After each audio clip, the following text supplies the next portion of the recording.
जय मां भगवती, जय मां दुर्गा। नवरात्रि के 7वें दिन सप्तमी तिथि को माता दुर्गा के 7वें स्वरूप मां कालरात्रि की पूजा की जाती है। अपने नाम के अनुसार काल अर्थात मृत्यु, अंधकार और रात्रि अर्थात रात का भय नाश करने वाली देवी है। माता कालरात्रि का स्वरूप अत्यंत भयानक है, लेकिन वे अपने भक्तों के लिए अत्यंत शुभ और कल्याणकारी है। माता का वर्ण श्याम रंग का है। उनके केश बिखरे हुए हैं। उनके 3 नेत्र हैं जो ब्रह्मांड समान गोल और अग्नि के समान प्रज्वलित हैं। उनके गले से बिजली जैसी चमक निकलती है। वे गर्दभ पर सवार होती हैं। उनके 4 हाथ हैं। दाहिने हाथ में वर मुद्रा और अभय मुद्रा, बाएं हाथ में खड्ग और लोहे का कांटा।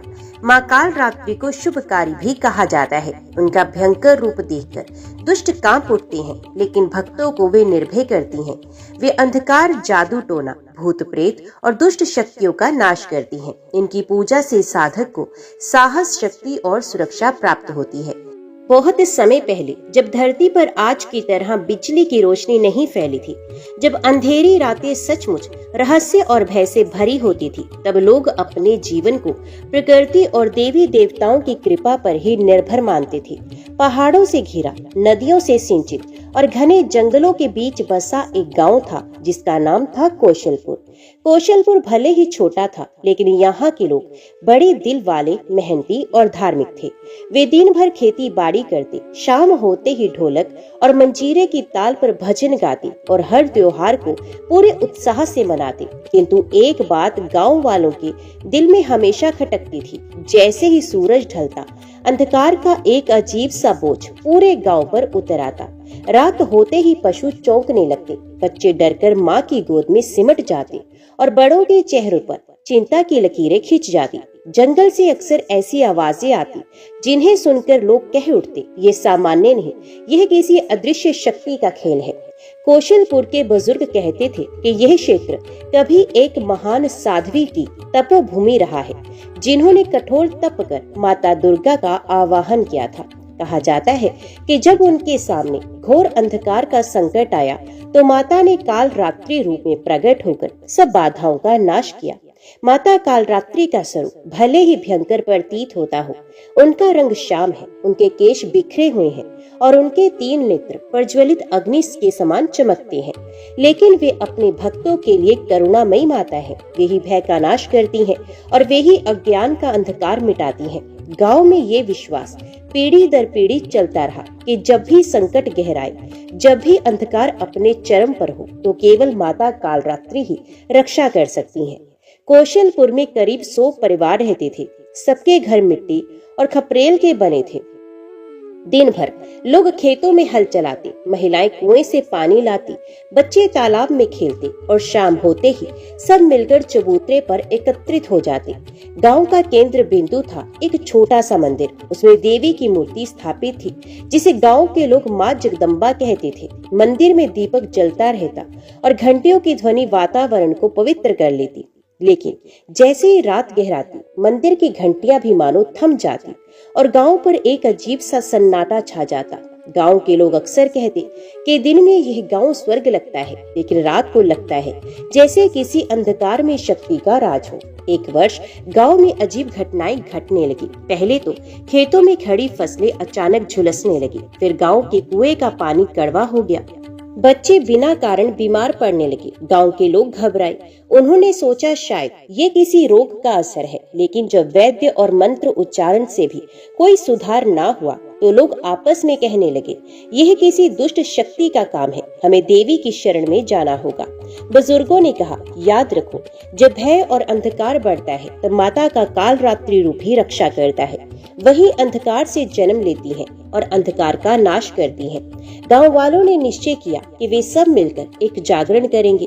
ढोलक, मंजीरे, घड़ियाल और शंख बजेंगे, भजन गाए जाएंगे और माता का आवाहन किया जाएगा। सभी ने उपवास रखा और 7 दिन तक भक्ति की तैयारी की। जिस रात सप्तमी आई, जो माता कालरात्रि को समर्पित है, उसी रात गांव के लोग खुले आकाश के नीचे एकत्रित हुए। दीपक जलाए गए, नारियल चढ़ाए गए और सबने एक स्वर में पुकारा, जय माँ काल रात्रि, अंधकार का नाश करो, भय का अंत करो। जैसे ही ये स्वर वातावरण में गूंजा, अचानक आकाश में बादल घिर आए, हवा तेज चलने लगी और तभी गांव के सबसे श्रद्धालु व्यक्ति राम नारायण को एक अद्भुत दृश्य दिखाई दिया। उन्हें लगा मानो आकाश से एक प्रचंड आभा उतर रही हो। चारों ओर घुप अंधकार था, लेकिन उस अंधकार से भी गहरी एक शक्ति प्रकट हो रही थी। ये कोई साधारण शक्ति नहीं थी, ये स्वयं माता काल रात्रि का विराट रूप था।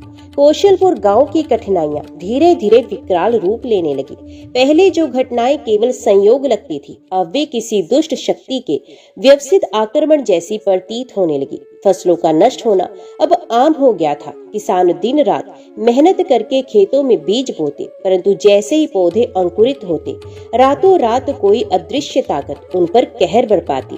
सुबह खेतों में खड़े लोग देख लेते कि सारी फसलें काली पड़ गई हैं, जैसे किसी ने आग से झुलसा दिया हो। पशु भी असामान्य व्यवहार करने लगे। बैल अचानक उग्र हो उठते, बकरियां बिना कारण बै बै करती और कुत्ते पूरी रात भौंकते रहते। और सबसे अजीब बात ये थी कि ये सब केवल रात के समय होता, दिन में सब कुछ सामान्य लगता। गांव में बीमारियां भी फैलने लगी। पहले बच्चे, फिर जवान और फिर बूढ़े बुखार से तपने लगे। वैद्य ने जड़ी बूटियों और औषधियों से इलाज किया, लेकिन कोई असर नहीं हुआ। धीरे धीरे लोगों के मन में ये धारणा बैठ गई कि यह सब किसी अदृश्य दुष्ट शक्ति का खेल है। हर कोई डर में जीने लगा। इन्हीं परिस्थितियों में गांव में एक व्यक्ति था, राम नारायण। राम नारायण कोई धनी या पढ़ा लिखा व्यक्ति नहीं था। वे साधारण किसान था, परंतु उसका हृदय अत्यंत निर्मल और भक्ति से परिपूर्ण था। उसके दिन का आरंभ सूर्योदय से पहले होता। वे सबसे पहले स्नान करता, फिर गांव के मंदिर में दीप जलाता और माता की मूर्ति के सामने सर झुकाकर कहता, हे माँ, मेरे गांव की रक्षा करना, हम सबको निर्भय बनाना। गांव के लोग उसे सम्मान की दृष्टि से देखते और वे कहते, राम नारायण का हृदय बहुत पवित्र है, उसकी प्रार्थना अवश्य सुनी जाएगी। राम नारायण का जीवन कठिनाइयों से भरा था। उसकी पत्नी का देहांत कई वर्ष पहले हो चुका था। उसके 2 छोटे बच्चे थे, गोपाल और मीरा। वे दिन रात मेहनत करके खेतों में काम करता और बच्चों की देखभाल करता, परंतु इन कठिन परिस्थितियों में भी उसके चेहरे पर कभी निराशा की छाया नहीं आती थी। वे हमेशा कहता, जो कुछ होता है वे माँ की इच्छा से होता है, हमें बस माँ की भक्ति में डटे रहना है। गांव के अन्य लोग अब पूरी तरह भयभीत हो चुके थे। रात होते ही कोई भी घर से बाहर निकलने की हिम्मत नहीं करता। बुजुर्ग महिलाएं बच्चों को डराकर चुप कराती, सो जा बेटा, वरना अंधकार की शक्ति आ जाएगी। लोगों ने जंगल की ओर जाना लगभग बंद कर दिया। तालाब में पानी भरने तक के लिए वे दिन का इंतजार करते। यहाँ तक कि लोग मंदिर जाने से भी घबराने लगे, क्योंकि कहते, जैसे ही रात गहराती है मंदिर की घंटियां अपने आप बजने लगती हैं। गांव का वातावरण निरंतर डर और निराशा से भर गया। लेकिन इस सबके बीच राम नारायण अलग था। उसने कहा, डर से भागकर समाधान नहीं मिलेगा, हमें माँ काल रात्रि की शरण में जाना होगा। जब अंधकार का बोझ बढ़ता है, तभी माँ अपने भयंकर स्वरूप में प्रकट होकर रक्षण करती है। गांव के लोग पहले झिझकते रहे, कुछ ने कहा, राम नारायण, ये बहुत बड़ा संकट है, हमें डर है कि देवी को प्रसन्न करना बहुत आसान नहीं होगा, उनका रूप भयंकर है। राम नारायण ने शांत स्वर में उत्तर दिया, हाँ, माता का रूप भयंकर है, लेकिन वे भयंकरता केवल दुष्टों के लिए है। भक्तों के लिए तो वे करुणामयी माँ है, वे हमें भय से मुक्ति करने वाली हैं। धीरे धीरे लोग राम नारायण के शब्दों से प्रभावित हुए। उन्होंने महसूस किया कि अगर कोई है जो गांव को इस संकट से बाहर निकाल सकता है, तो वह राम नारायण की भक्ति ही है। राम नारायण ने निश्चय किया कि वह माता काल रात्रि का आवाहन करेगा। उसने 7 दिनों का व्रत रखा, दिन भर केवल फलाहार करता और रात को मंदिर में बैठकर जप करता। गांव के बच्चे और औरतें उसकी ओर आशा से देखने लगे और वे सोचते, अगर राम नारायण की भक्ति सच्ची है तो माँ अवश्य प्रकट होंगी। गांव के लोग भी धीरे धीरे उससे जुड़ने लगे। हर शाम लोग मंदिर के सामने दीप जलाते, भजन गाते और माता को पुकारते। सातवें दिन एक अजीब घटना हुई। रात के समय जब सब लोग मंदिर में भजन गा रहे थे, अचानक आकाश में बिजली कौंधी और एक प्रचंड गर्जना सुनाई दी। गांव वाले भयभीत होकर इधर उधर भागने लगे, लेकिन राम नारायण ने दोनों हाथ उठाकर पुकारा, हे मां कालरात्रि, यदि आप सचमुच हमारे दुखों का नाश कर सकती हैं तो प्रकट होइए, हमें अंधकार से मुक्ति दिलाइए। इतना कहते ही मंदिर की दीवारें मानो कांपने लगी। दीपक की लौ और तेज हो गई और सबको लगा जैसे मंदिर की मूर्ति से प्रकाश निकल रहा हो। मंदिर के आंगन में सैकड़ों दीपक जल रहे थे। भजन की धुन गूंज रही थी, जय अम्बे गौरी, जय श्यामा गौरी। अचानक आकाश में गर्जन हुआ, मानो बादलों का महासागर फट रहा हो। हवा इतनी तेज चली कि दीपक की लौ कांप उठी, पर बुझी नहीं, बल्कि उन लपटों का प्रकाश और बढ़ने लगा। गांव वाले भयभीत होकर एक दूसरे से लिपट गए, लेकिन राम नारायण दृढ़ खड़ा रहा। उसकी आंखें मूर्ति पर टिकी थी और होठों पर वही मंत्र था, जय मां कालरात्रि। तभी मंदिर के भीतर से एक अद्भुत कंपन फैल गया। धरती हिलने लगी, पेड़ों की शाखाएं झूमने लगी, तालाब का पानी मानो उफान पर आने लगा। गांव वालों ने देखा कि मूर्ति की आंखें लाल हो उठी, जैसे दो अग्निपुंज चमक रहे हों। क्षण भर में मूर्ति से एक आभा निकली और आकाश में फैल गई।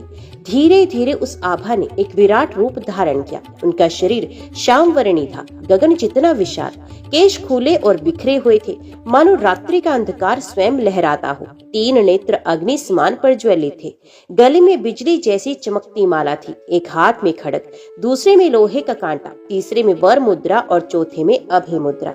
उनके स्वरूप को देखकर गांव वाले कांप उठे, कुछ तो डर के मारे जमीन पर गिर पड़े, लेकिन राम नारायण निडर खड़ा रहा। उसके होठों से निकला, जय मां कालरात्रि, स्वागत है आपका।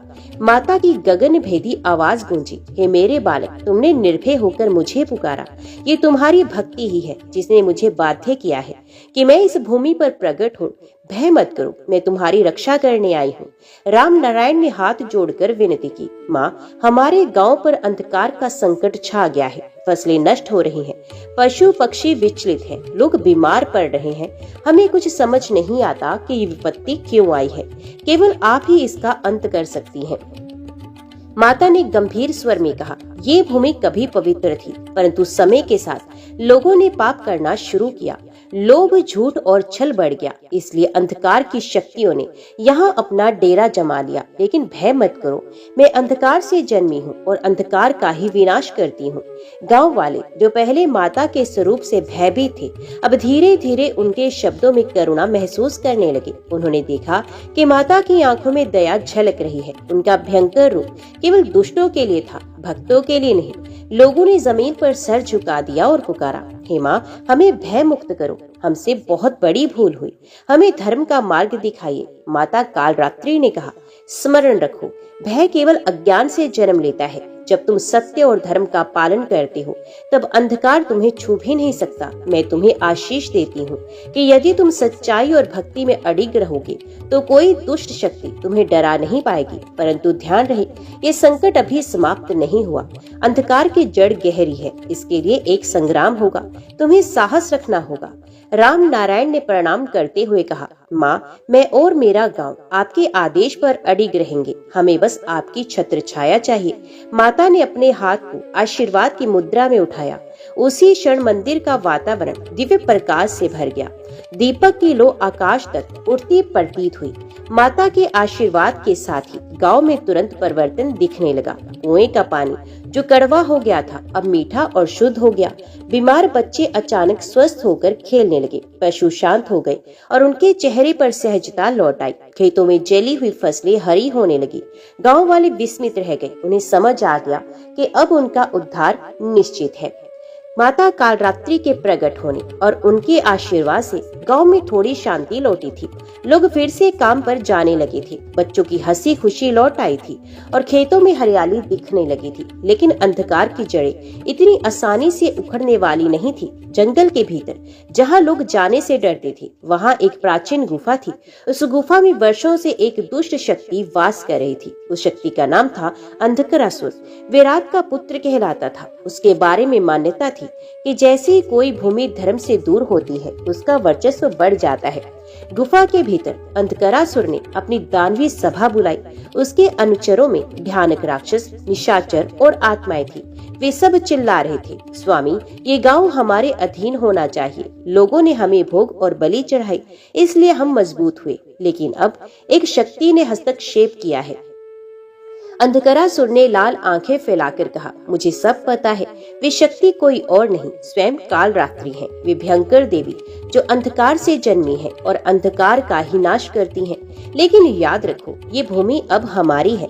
मैं यहाँ अपने साम्राज्य की नींव डाल चुका हूँ। किसी देवी को इसे हमसे छीनने नहीं दूंगा। राक्षसों ने एक स्वर में कहा, जय अंधकार, जय अंधकरासुर। उस रात गांव के ऊपर अजीब सा धुआं छा गया। चांद बादलों में छिप गया। हवा में एक अजीब सी गंध फैल गई। लोगों को लगा कि फिर से विपत्ति आने वाली है। राम नारायण ने सबको मंदिर में इकट्ठा किया और कहा, डरने की आवश्यकता नहीं।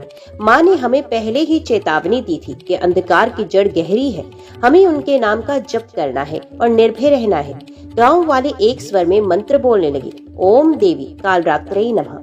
लेकिन उसी समय जंगल से भयानक शोर सुनाई दिया, जैसे सैकड़ों जानवर एक साथ गरज रहे हों। गांव की सीमा पर काली आकृतियां नजर आने लगी। राक्षसों ने गांव पर हमला बोल दिया। कोई विशालकाय था जिसके हाथों में लोहे की गदा थी। कोई पंख फैलाकर उड़ रहा था और आग बरसा रहा था। कोई इतना भयानक था कि उसकी छाया देखते ही लोग बेहोश हो रहे थे। गांव के लोग भय से कांपने लगे। महिलाएं बच्चों को सीने से चिपकाकर बैठ गई। पुरुषों ने डंडे और औजार उठाए, लेकिन राक्षसों की शक्ति के आगे वे बहुत छोटे पड़ गए। राम नारायण ने मंदिर की सीढ़ियों पर खड़े होकर पुकारा, माँ कालरात्रि, हमें बचाइए। आकाश फिर से गरजने लगा। बिजली कौन थी और मंदिर की मूर्ति से फिर वही आभा निकलने लगी। माता कालरात्रि प्रकट हुई। उनके नेत्र अग्नि समान चमक रहे थे। उनके हाथों से बिजली की लपटें निकल रही थी। उनका स्वर गगनभेदी था। हे दुष्टों, तुम्हारा अंत निश्चित है। ये भूमि धर्म की है। तुमने निर्दोषों को सताया है, अब काल का न्याय होगा। उनके ये कहते ही वातावरण कांप उठा। माता ने अपने खड्ग को आकाश में उठाया। जैसे उन्होंने प्रहार किया, राक्षसों की भीड़ बिखरने लगी। जो आग बरसा रहा था वे स्वयं अग्नि में भस्म हो गया। जो गदा उठाए खड़ा था उसका हाथ टूटकर गिर पड़ा। उड़ने वाले राक्षस गिरकर धूल में मिल गए। गांव वाले विस्मित होकर देख रहे थे कि माता का एक एक वार हजारों दुष्टों का संहार कर रहा था। राम नारायण ने बच्चों से कहा, देखो, यही हमारी माँ है। भयंकर रूप में भी वे हमारी रक्षा कर रही हैं। राक्षसों की हार देखकर अंधकरासुर स्वयं प्रकट हुआ। उसका शरीर पर्वत जैसा विशाल था। उसकी आंखें अंगारों जैसी दहक रही थी। उसने गर्जना की, कालरात्रि, तुम चाहे कितने भी दुष्टों का नाश कर लो, मेरा वर्चस्व नहीं मिटा सकती। मैं अंधकार का पुत्र हूँ। जब तक अज्ञान और भय रहेगा तब तक मेरा अस्तित्व रहेगा। माता ने शांत किंतु प्रचंड स्वर में कहा, हाँ, अज्ञान और भय से ही तुम जीवित हो, लेकिन जहाँ भक्ति और सत्य होगा वहाँ तुम्हारा कोई स्थान नहीं। आज इस गांव से तुम्हारा अंत निश्चित है। अंधकरासुर और माता कालरात्रि का युद्ध प्रारंभ हुआ। माता का खड्ग बिजली की तरह चमकता। अंधकरासुर की गदा पर्वत जैसी भारी थी। दोनों के टकराने से पृथ्वी कांपने लगी। गांव के लोग मंदिर के आंगन में बैठकर माता का नाम जपते रहे। हर जय माँ कालरात्रि की ध्वनि से माता की शक्ति और बढ़ जाती। युद्ध इतना भयानक था कि आसमान में दिन जैसा प्रकाश फैल गया। माता कालरात्रि और अंधकरासुर का संग्राम भयंकर रूप ले चुका था। धरती कांप रही थी। आकाश में बिजली चमक रही थी और चारों ओर से भव्य गर्जना हो रही थी। गांव वाले मंदिर के आंगन में दुबके हुए थे। कोई आंखें बंद करके मंत्र जप रहा था। कोई बच्चों को सीने से चिपकाए रो रहा था। राम नारायण मंदिर की सीढ़ियों पर खड़ा था। उसके सामने दृश्य था, एक और उसकी माँ जो अंधकार का विनाश करने के लिए लड़ रही थी, और दूसरी ओर राक्षसों का राजा जो भय और अज्ञान का प्रतीक था। राम नारायण के हृदय में एक ही बात चल रही थी, ये युद्ध केवल शस्त्रों से जीता नहीं जा सकता। इसमें भक्त की भक्ति और प्रार्थना ही माता को बल दे सकती है।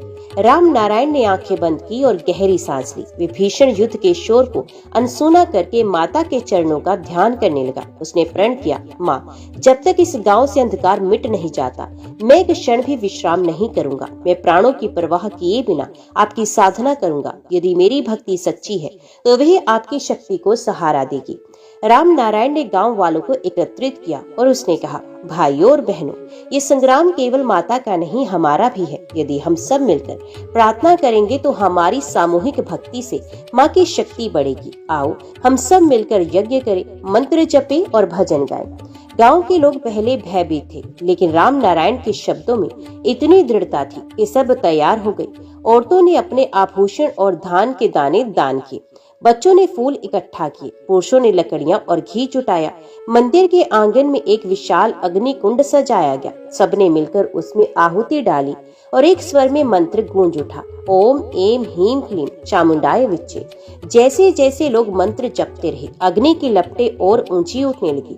आकाश में अंधकार की लहरें कांप उठी। माता कालरात्रि के नेत्र और प्रज्वलित हुए, उनके वारों की गति तेज हो गई। अंधकरासुर चिल्लाया, ये क्या हो रहा है? तुम्हारी शक्ति अचानक क्यों बढ़ रही है? तो माता ने उत्तर दिया, ये मेरे भक्तों की भक्ति है। जब भक्त निष्काम भाव से प्रार्थना करता है तो वे मेरी शक्ति का अंग बन जाता है। तू लाख शक्तिशाली हो, लेकिन भक्त और माँ का संबंध अटूट है। सामूहिक यज्ञ के बाद भी राम नारायण को लगा कि अभी और तप आवश्यक है। वे अकेले मंदिर की सबसे ऊपरी सीढ़ी पर बैठ गया। उसने अन्न जल त्याग दिया और केवल माँ कालरात्रि का नाम जपने लगा। उसकी आंखें लाल हो गई, शरीर कमजोर होने लगा, लेकिन उसका मन दृढ़ था। वे बार बार यही कहता कि माँ, मेरे प्राण जाए पर गांव के लोग सुरक्षित रहें। उसकी ये निस्वार्थ भक्ति माता के हृदय को छू गई। राम नारायण के जपते ही मंदिर की घंटियां अपने आप बजने लगी। आकाश से पुष्पों की वर्षा होने लगी। गांव वाले हैरान होकर बोले, ये तो देवी की कृपा का संकेत है। राम नारायण की भक्ति ने माँ को और प्रबल बना दिया है। माता कालरात्रि ने युद्ध भूमि में गर्जना की, अंधकरासुर देख, ये है सच्ची भक्ति का बल। तू भय फैलाता है पर मेरे भक्त आशा जगाते हैं। आज तेरी हार निश्चित है। अचानक राम नारायण को लगा कि उसके भीतर कोई दिव्य शक्ति प्रवेश कर रही है। उसने देखा कि माता स्वयं उसके सामने खड़ी है, पर यह दृश्य केवल उसी को दिखाई दे रहा था। माता ने मुस्कुराकर कहा, बालक, तेरी भक्ति ने मुझे प्रसन्न कर दिया। तूने निडर होकर मेरी आराधना की, इसलिए मैं तुझे एक वरदान देती हूँ। जब तक तेरी संतानें जीवित रहेंगी, ये गांव अंधकार से मुक्त रहेगा। राम नारायण की आंखों में आंसू आ गए। उसने कहा, माँ, मुझे अपने लिए कुछ नहीं चाहिए, बस इतना आशीर्वाद दीजिए कि मेरे गांव वाले हमेशा सत्य और भक्ति के मार्ग पर चले। माता ने आशीर्वाद देते हुए कहा, ऐसा ही होगा। युद्ध भूमि में अंधकरासुर ये सब देखकर और क्रोधित हो गया। उसने गर्जना की, कालरात्रि, मैं तुझे और तेरे भक्त को नष्ट कर दूंगा। तेरी शक्ति भक्त की भक्ति पर निर्भर है, तो मैं उस स्तोत्र को ही समाप्त कर दूंगा। उसने अपनी गदा उठाकर सीधे मंदिर की ओर प्रहार किया। गांव वाले भयभीत होकर चिल्लाए, लेकिन जैसा ही गदा मंदिर के पास पहुंची, वे राख में बदल गई। राम नारायण के मंत्र उच्चारण ने उसकी शक्ति को निष्फल कर दिया। आकाश में बिजली कड़क रही थी, धरती कांप रही थी। माता कालरात्रि और अंधकरासुर आमने सामने खड़े थे। माता का स्वरूप भयंकर और तेजस्वी था। अंधकरासुर का शरीर पर्वत जैसा विशाल था। उसकी गदा से लपटें निकल रही थी। जब दोनों के अस्त्र आपस में टकराते तो ऐसा लगता मानो पूरी सृष्टि हिल उठी हो। गांव वाले मंदिर के आंगन में खड़े होकर भय और आशा के बीच डूब उतर रहे थे। राम नारायण मंत्र जप कर माता को बल दे रहा था। अंधकरासुर ने देखा कि माता की शक्ति लगातार बढ़ रही है। उसने सोचा, यदि मैं सीधे युद्ध करता रहा तो हार निश्चित है। मुझे छल का सहारा लेना होगा। वे अचानक अदृश्य हो गया। आकाश में काला धुआं छा गया। गांव वालों को लगा कि चारों ओर से हजारों दुष्ट आ गए हैं। औरतें चीखने लगी, बच्चे रोने लगे, लेकिन माता ने अपनी प्रचंड दृष्टि से धुआं चीर दिया। उनकी तीसरी आंख से अग्नि की ज्वाला निकली और अदृश्य राक्षसों की सेना तुरंत भस्म हो गई। अंधकरासुर को लगा कि वह माता के सामने टिक नहीं पाएगा। तभी माता ने अपना विराट रूप धारण किया। उनका शरीर आकाश को छूने लगा। उनके केश रात की तरह चारों ओर फैल गए। उनकी सांस से अग्नि की लपटें निकलने लगी। उनके पैरों के नीचे धरती कांपने लगी। गांव वालों ने ये रूप देखा तो वे दंडवत होकर गिर पड़े। उनकी आंखों से आंसू बहने लगे। वे एक स्वर में पुकारने लगे, जय माँ कालरात्रि, जय माँ कालरात्रि। अब युद्ध का अंतिम चरण शुरू हुआ। अंधकरासुर ने अपनी पूरी शक्ति समेट लगी। उसने पहाड़ जितना बड़ा पत्थर उठाया और माता की ओर फेंका, लेकिन माता ने अपने खड्ग से एक ही प्रहार किया और वह पत्थर 1000 टुकड़ों में बिखर गया। फिर अंधकारासुर ने अपनी गदा घुमाई और गर्जना की, मैं अंधकार का पुत्र हूँ, मुझे कोई नहीं मिटा सकता। माता ने शांत किंतु प्रचंड स्वर में उत्तर दिया, अंधकार तभी तक है जब तक प्रकाश नहीं होता, और मैं वही प्रकाश हूँ जो अज्ञान और भय को मिटा देता है। आज तेरा अंत निश्चित है। युद्ध अपने चरम पर था। राम नारायण ने महसूस किया कि माता को अंतिम बल देने के लिए उसे अपनी आत्मा को भी अर्पित करना होगा। उसने अग्निकुंड के सामने खड़े होकर प्रार्थना की, माँ, यदि मेरी भक्ति में जरा भी सच्चाई है तो उसे अपने अस्त्र में शक्ति बना लीजिए। मेरे प्राण भी आपके चरणों में अर्पित हैं। उसकी ये निस्वार्थ प्रार्थना सुनते ही माता का तेज और बढ़ गया। उनका खड्ग बिजली से ही अधिक प्रचंड हो गया। माता ने प्रचंड गर्जना की और खड्ग को आकाश में उठाया। एक ही वार में उन्होंने अंधकारासुर का वध कर दिया। उसके गिरते ही धरती हिल उठी, आकाश से धूल और धुआं छा गया। लेकिन धीरे धीरे वातावरण शुद्ध होने लगा। हवा में सुगंध फैल गई, आकाश में सितारे और चांद चमकने लगे। गांव वालों ने देखा कि सदियों का अंधकार एक ही क्षण में समाप्त हो गया। जैसे ही अंधकारासुर धरती पर गिरा, आकाश में अद्भुत प्रकाश फैल गया। जिस गांव को बरसों से अंधकार और भय ने घेर रखा था, वहां पहली बार रात भी शांत और मधुर लग रही थी। हवा में सुगंध थी, वातावरण निर्मल और स्वच्छ। गांव के लोग मंदिर की ओर दौड़े।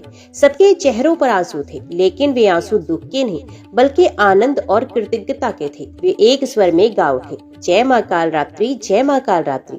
माता कालरात्रि ने जब देखा कि अंधकार नष्ट हो चुका है तो धीरे धीरे उन्होंने अपना भयंकर रूप त्याग कर सौम्य स्वरूप धारण किया। अब उनका रूप मातृवत, दयामयी और शांत हो गया। उनके नेत्रों में करुणा थी, उनके चरणों से प्रकाश फैल रहा था, उनके हाथ आशीर्वाद की मुद्रा में उठे हुए थे। गांव वाले उनके चरणों में गिर पड़े। औरतें अपने बच्चों को लेकर माता के चरणों में आई और बोली, माँ, आपने हमारे प्राण बचाए, हमारी संतानों को सुरक्षित किया, हम आजीवन आपके ऋणी रहेंगे। राम नारायण, जो इस पूरी कथा का केंद्र था, माता के सामने खड़ा था। उसकी आंखों में आंसू थे, शरीर तपस्या से दुर्बल हो गया था, लेकिन उसका हृदय संतोष से भरा हुआ था। उसने हाथ जोड़ते हुए कहा, माँ, ये आपकी कृपा थी कि आपने मेरी नगरी को अंधकार से मुक्त कर दिया। मैं तो केवल एक साधन था। माता ने मुस्कुराकर कहा, नहीं पुत्र, तू केवल साधन नहीं था, बल्कि तू ही वे दीपक था जिसने अंधकार में भी प्रकाश जलाए रखा। तेरी निस्वार्थ भक्ति ने मुझे शक्ति दी। ऐसे भक्तों के कारण ही मैं जगत में अवतरित होती हूँ। माता ने आगे कहा, आज से यह गांव कभी अंधकार से ग्रस्त नहीं होगा। जो भी यहाँ आकर सच्चे मन से मेरी पूजा करेगा, उसके भय और संकट दूर होंगे। राम नारायण, तेरे वंश सदैव धर्म और भक्ति के मार्ग पर चलेंगे। गांव वालों ने तालियां बजाई, शंख बजाए और आकाश में जय माँ कालरात्रि की गूंज फैल गई। उस दिन से गांव में एक नई परंपरा शुरू हुई। हर वर्ष नवरात्रि की सप्तमी तिथि को लोग मंदिर में एकत्रित होकर माता कालरात्रि की पूजा करते। बड़े बुजुर्ग बच्चों को ये कथा सुनाते, औरतें गीत गाती, माता के भयंकर रूप और उनकी करुणा का वर्णन करते। पुरुष रात्रि जागरण करते और भक्ति भजन से वातावरण भर देते।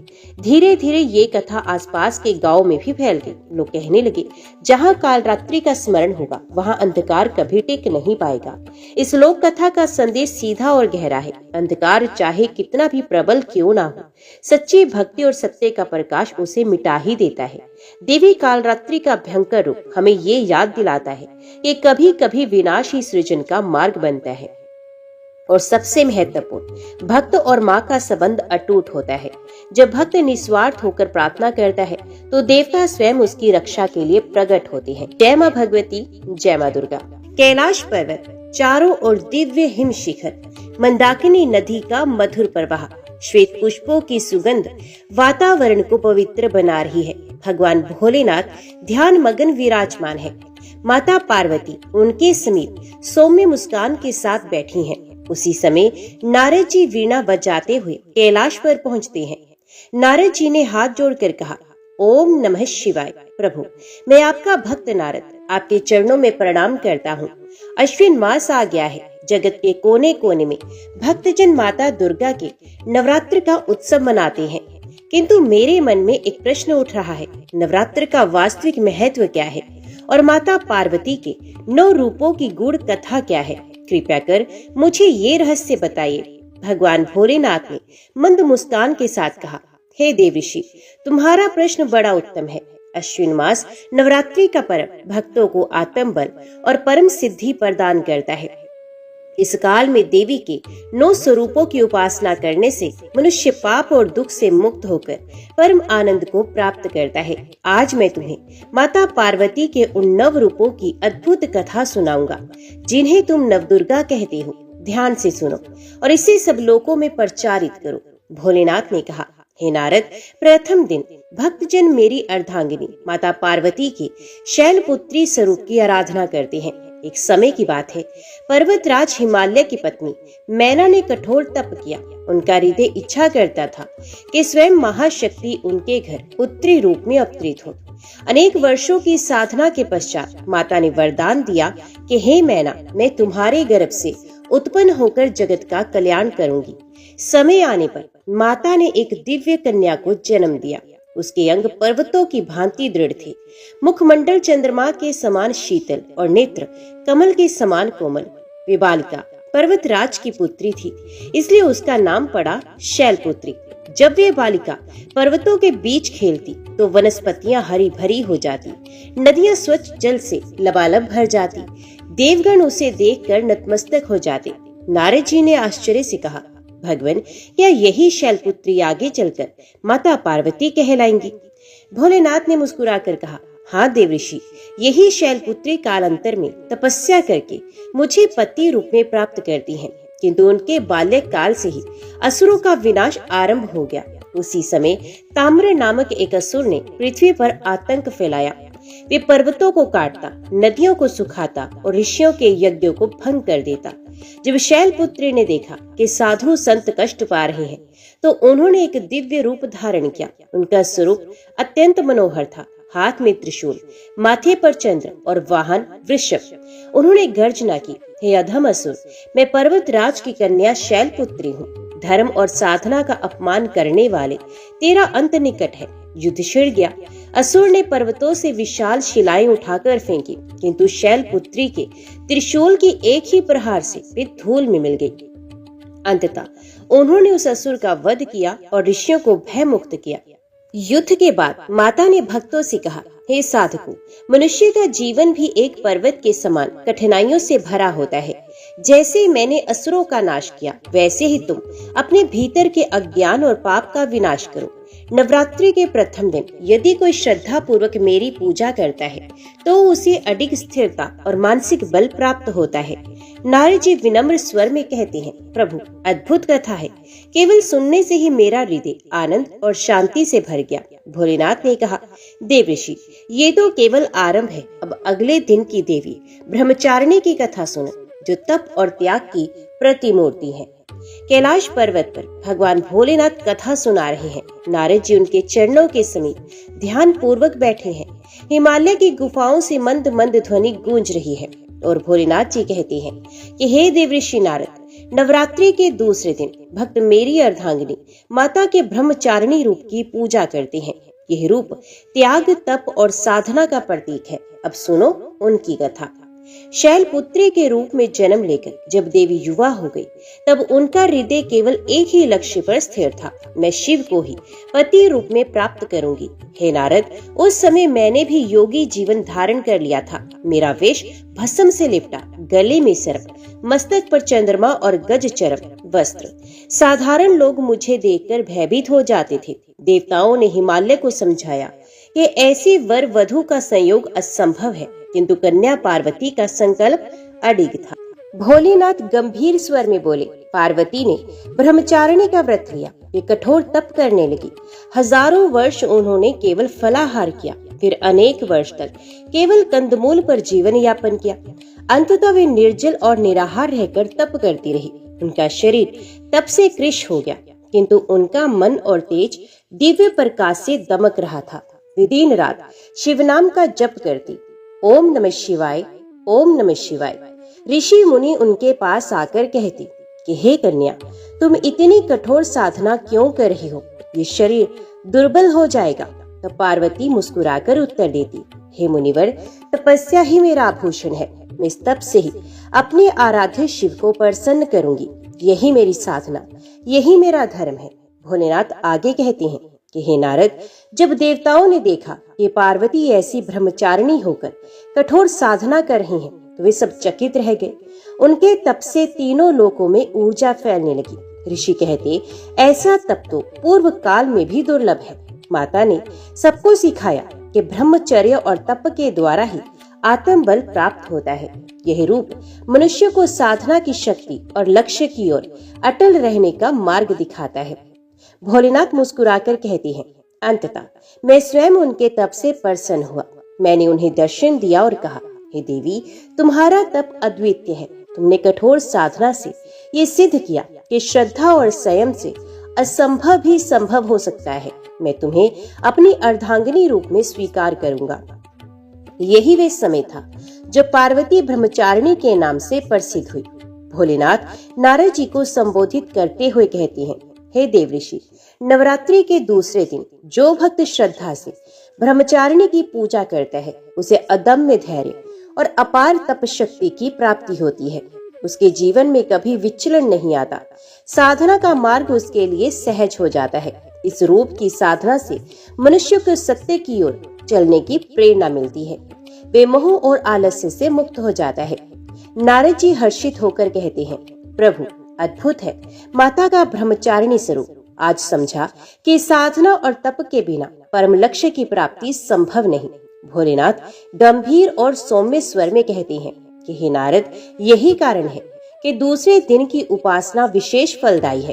अब सुनो तीसरे दिन की देवी चंद्र घंटा की कथा, जिनका रूप अद्भुत और वीर रस से भरा है। हे देवऋषि, नवरात्रि के तीसरे दिन मेरी अर्धांगिनी का चंद्र घंटा रूप पूजित होता है। ये रूप पराक्रम, शौर्य और करुणा का अद्भुत संगम है। सुनो इस रूप की कथा। जब पार्वती ने कठोर तप द्वारा मुझे पति रूप में प्राप्त किया, तब देवताओं ने अत्यंत प्रसन्नता व्यक्त की। विवाह के समय उनके मस्तक पर अर्धचंद्र के आकार की स्वर्णिम घंटा अलंकृत हुई। तभी से वे चंद्र घंटा नाम से विख्यात हुई। उनका रूप अद्भुत था। स्वर्णिम आभा से युक्त शरीर, 10 भुजाएं, प्रत्येक हाथ में दिव्य अस्त्र। उनके गले से निकलने वाली मधुर घंटा ध्वनि संपूर्ण दुष्ट शक्तियों को भयभीत कर देती थी। हे नारद, उस समय महिषासुर नामक दैत्य ने देवताओं को पराजित कर स्वर्ग पर अधिकार कर लिया था। इंद्र, अग्नि, वरुण, यम सभी देवता परास्त हो चुके थे। तीनों लोकों में असुरों का आतंक फैल गया। जब देवताओं ने माता के पास आकर निवेदन किया कि हे जगदम्बे, हमें राक्षसों से मुक्ति दिलाइए, महिषासुर दिन प्रतिदिन अत्याचार बढ़ाता जा रहा है, तब माता ने अपने चंद्र घंटा रूप को धारण किया। उनकी आंखों में अग्नि, मुख पर करुणा और चरणों में अपार तेज था। युद्ध भूमि, असुरों का विशाल दल हाथियों और रथों से सुसज्जित। अचानक आकाश से दिव्य आभा उतरती है। माता चंद्र घंटा अपने सिंह वाहन पर आरूढ़ होकर प्रकट होती हैं। चंद्र घंटा माता की गर्जना होती है और वो कहती हैं कि हे दुष्ट महिषासुर, तूने देवताओं को सताया है, ऋषियों को यज्ञ से रोका है और निर्दोष प्राणियों को कष्ट दिया है। अब तेरा अंत निश्चित है। महिषासुर ने गर्व से उत्तर दिया, हे देवी, मेरी शक्ति अपार है, तुम अकेली मुझे कैसे रोक सकोगी।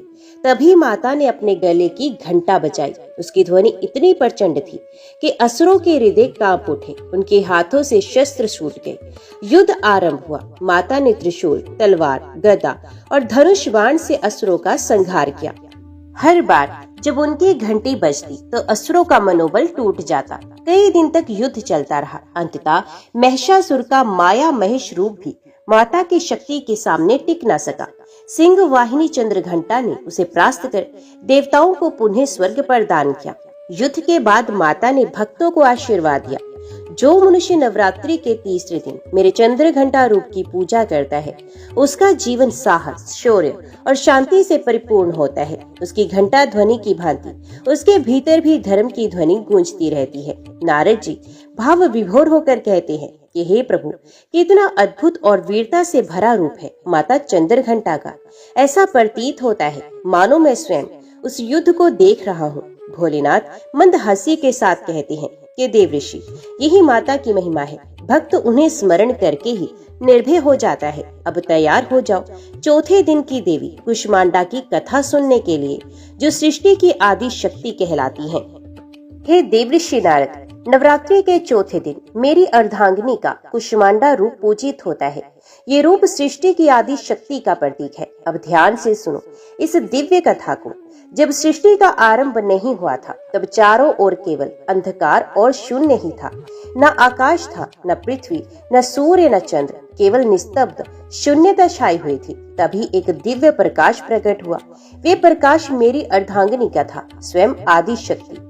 उसी समय वे कुष्मांडा नाम से प्रसिद्ध हुई। नारद जी आश्चर्यचकित होकर कहते हैं कि हे प्रभु, माता का यह नाम बड़ा अद्भुत है। इसे कुष्मांडा क्यों कहा गया?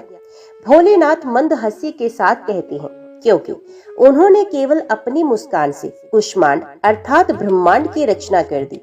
उनके आनंदमय हास्य से सूर्य, चंद्र, ग्रह, नक्षत्र, आकाश, पृथ्वी और सभी लोकों का निर्माण हुआ।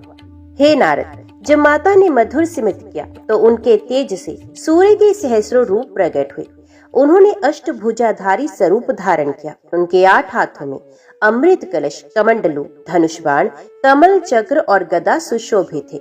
उन्होंने अपने तेज से आकाश और पाताल को प्रकाशित किया। उनके शरीर से ही त्रिदेव ब्रह्मा, विष्णु और मैं प्रकट हुए। उन्होंने ही सब प्राणियों को ऊर्जा दी। जब देवताओं ने देखा कि माता ने शून्य से ये विशाल सृष्टि रच दी है, तो वे सब उनके चरणों में नतमस्तक हुए। उन्होंने प्रार्थना की कि हे जगदम्बे, आप ही सृष्टि की आधार है। आपके बिना ये ब्रह्मांड शून्य हो जाएगा। कृपया कर हमें धर्म की रक्षा हेतु बल प्रदान करें। तब माता ने कहा, हे देवगण, जो मनुष्य श्रद्धा से मेरी पूजा करेगा उसे तेज, बल और दीर्घायु प्राप्त होगी। मैं उसे जीवन के अंधकार से प्रकाश की ओर ले जाऊंगी। हे नारद, नवरात्रि के चौथे दिन जब भक्त कुष्मांडा माता की आराधना करता है तो उसके जीवन में नई ऊर्जा का संचार होता है। जैसे माता ने शून्य से ब्रह्मांड की रचना की, वैसे ही भक्त के जीवन की निराशा मिटाकर उसमें नए अवसर और नई सृष्टि का द्वार खोल देती हैं। ये रूप विशेषित सूर्य मंडल पर नियंत्रण रखने वाला है। भक्त को आरोग्य, प्रकाश और ऐश्वर्य की प्राप्ति होती है।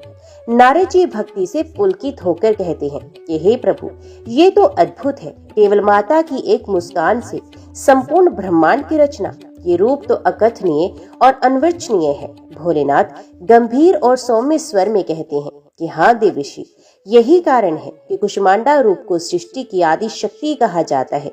अब सुनो 5वें दिन की देवी सकंद माता की कथा, जो करुणा और मातृत्व का अनुपम उदाहरण है। हे देवऋषि नारद, नवरात्रि के 5वें दिन मेरी अर्धांगिनी का सकंद माता स्वरूप पूजित होता है। ये रूप मातृत्व, करुणा और वीरता का संगम है। अब सुनो उनकी कथा। दैत्य तारकासुर ने एक समय अत्याचार की पराकाष्ठा कर दी थी। उसने देवताओं को पराजित कर स्वर्ग पर अधिकार जमा लिया। उसका वध केवल ऐसे पुत्र से संभव था जो स्वयं शिव के तेज को धारण करे।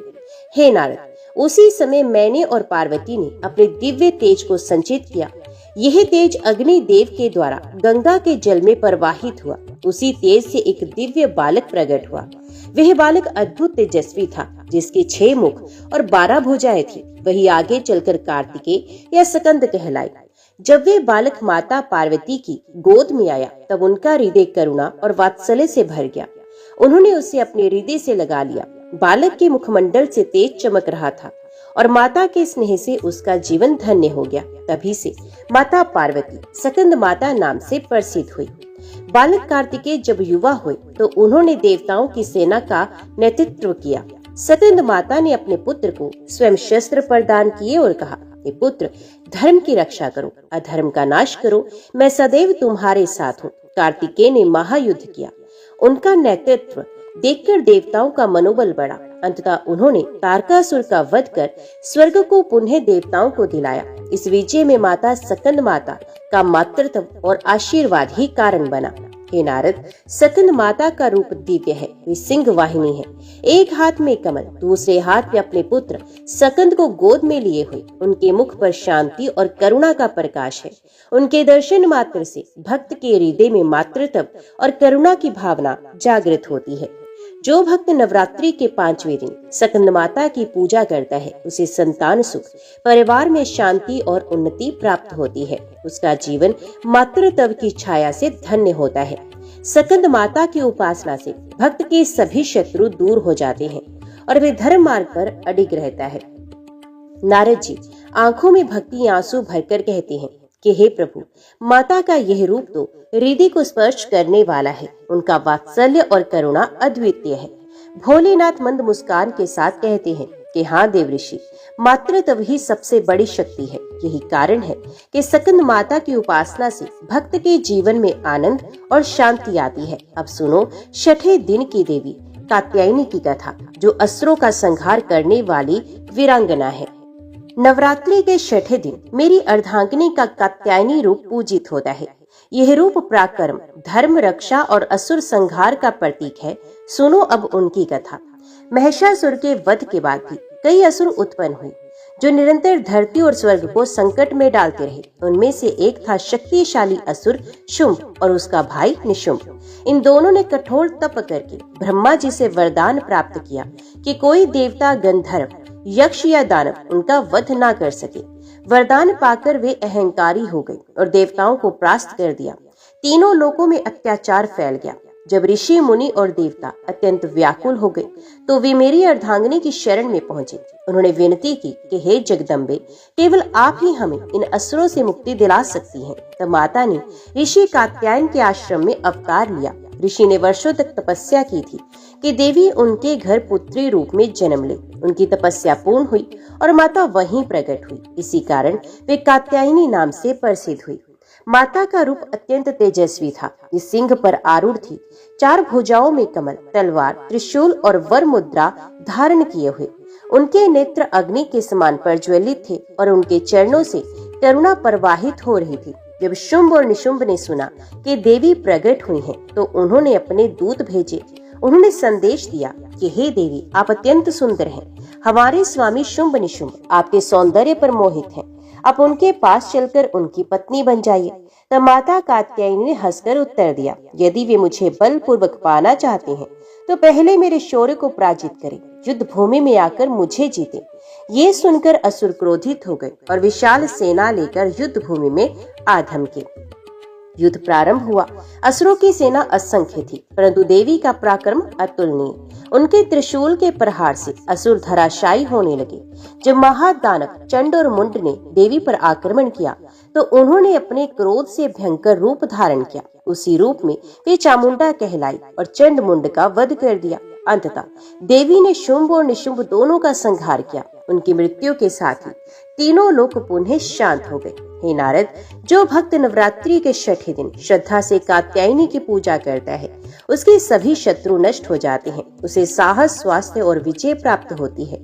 कन्याओं के लिए यह व्रत विशेष फलदायी माना गया है। माता का ये रूप धर्म की रक्षा, अन्याय के नाश का प्रतीक है। नारद जी आनंदित होकर कहते हैं कि हे प्रभु, माता का यह कात्यायनी स्वरूप सुनकर रोमांच हो आया। उनकी वीरता और करुणा दोनों अद्भुत हैं। भोलेनाथ संतोष भरे स्वर में कहते हैं, हाँ देवऋषि, यही माता की महिमा है। अब सुनो 7वें दिन की देवी काल रात्रि की कथा, जो सबसे भयंकर और साथ ही कल्याणकारी भी है। हे देवऋषि, नवरात्रि के 7वें दिन मेरी अर्धांगिनी का काल रात्रि स्वरूप पूजित होता है।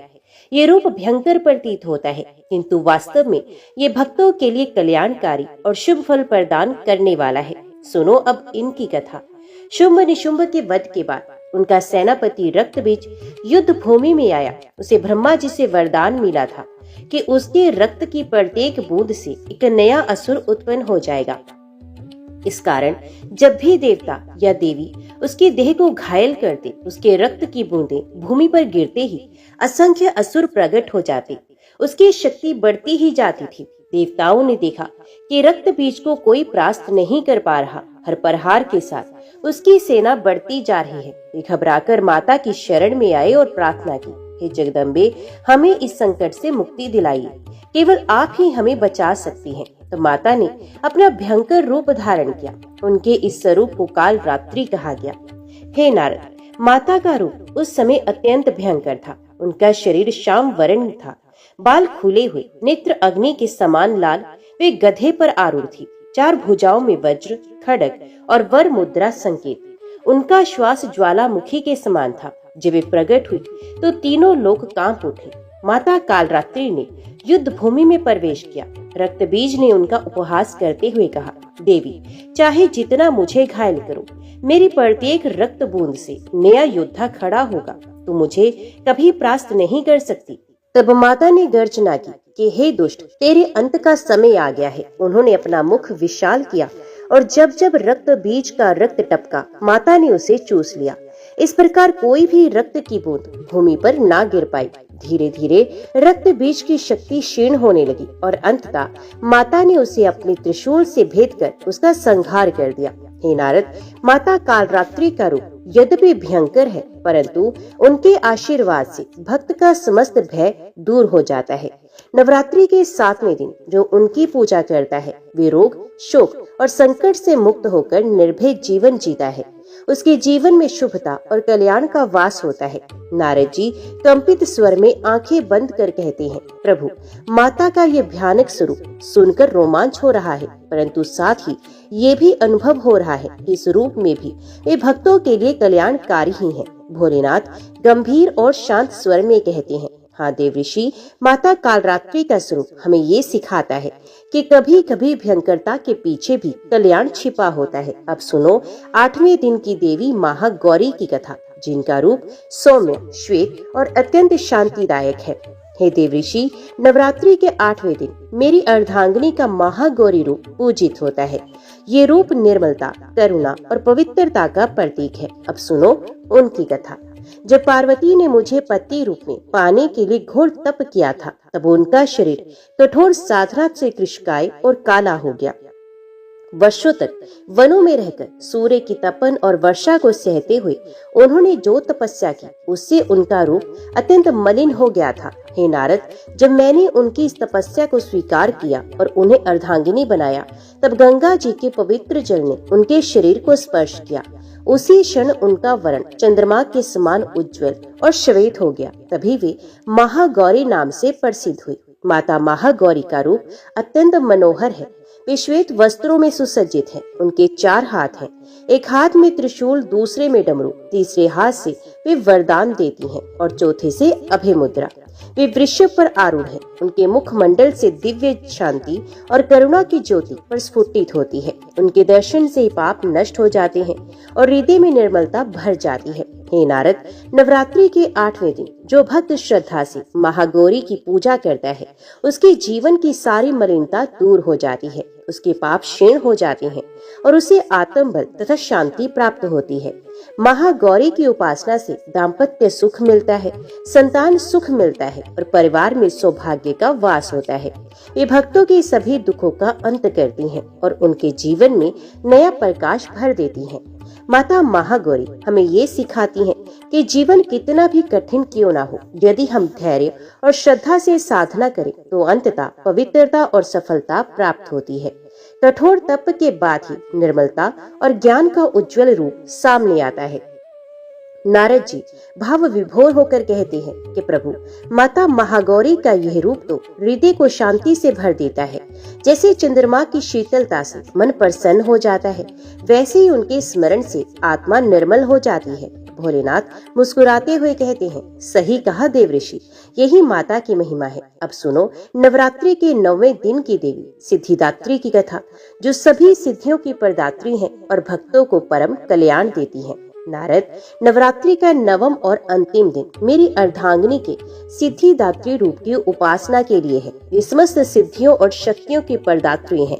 उनके बिना कोई भी देव, दानव, मनुष्य या योगी सिद्धि प्राप्त नहीं कर सकता। प्राचीन काल में जब सृष्टि का आरंभ हुआ, तब देवताओं और ऋषियों ने तप किया और माता की स्तुति की। उनकी करुणा से माता ने अष्ट सिद्धियां प्रदान की: अणिमा, महिमा, गरिमा, लघिमा, प्राप्ति, प्राकम्य, ईशतव, वशितव। इन सभी सिद्धियों की अधिष्ठात्री स्वयं माता सिद्धिदात्री हैं। माता सिद्धिदात्री कमलासन पर विराजमान रहती हैं। उनके 4 हाथ हैं, एक में चक्र, दूसरे में शंख, तीसरे में गदा और चौथे में कमल। उनका रूप अत्यंत शांत, सौम्य और करुणामय है। उनके मुखमंडल पर दिव्यता की ज्योति चमकती रहती है। देवता, ऋषि, गंधर्व, यक्ष और साधक उनकी उपासना करके सिद्धियां प्राप्त करते हैं। हे नारद, तुम्हें एक रहस्य बताऊं। जब मैंने माता की आराधना की थी तब उन्होंने मुझे भी अष्ट सिद्धियां और नव निधियां प्रदान की थी। उनकी कृपा से ही मैं अर्धनारीश्वर कहलाया। अतः ये स्मरण रखना कि मैं जो कुछ भी हूँ वे माता की ही अनुकंपा से हूँ। हे नारद, नवरात्रि के नवम दिन जो भक्त श्रद्धा से सिद्धिदात्री की पूजा करता है उसे न केवल सिद्धियां मिलती हैं बल्कि उसका जीवन पूर्णता और सफलता से भर जाता है। सांसारिक सुख हो या आध्यात्मिक उपलब्धि, सब कुछ माता की कृपा से ही संभव है। वे ही परम ज्ञान और परम मोक्ष की प्रदात्री हैं। माता सिद्धिदात्री हमें ये संदेश देती हैं कि जब तक हम अहंकार छोड़कर श्रद्धा और भक्ति से उनकी शरण में नहीं जाते तब तक सच्चा कल्याण संभव नहीं। वे अंतिम और सर्वोच्च शक्ति हैं जिनकी उपासना से साधक जीवन मरण के बंधनों से मुक्त होकर परम ब्रह्म में लीन हो जाता है। नारद जी भाव विभोर होकर कहते हैं कि हे प्रभु, ये कथा तो जीवन का सार है। माता सिद्धिदात्री की महिमा सुनकर ऐसा लग रहा है मानो समस्त ज्ञान और शांति हृदय में उतर गई हो। भोलेनाथ मधुर स्वर में कहते हैं कि हाँ देवऋषि, यही नवरात्रि का रहस्य है। 9 दिनों में माता के 9 रूपों की उपासना करके भक्त अपने जीवन के सभी अंधकारों को दूर कर देता है और परम कल्याण को प्राप्त होता है। जय माँ भगवती, जय माँ दुर्गा।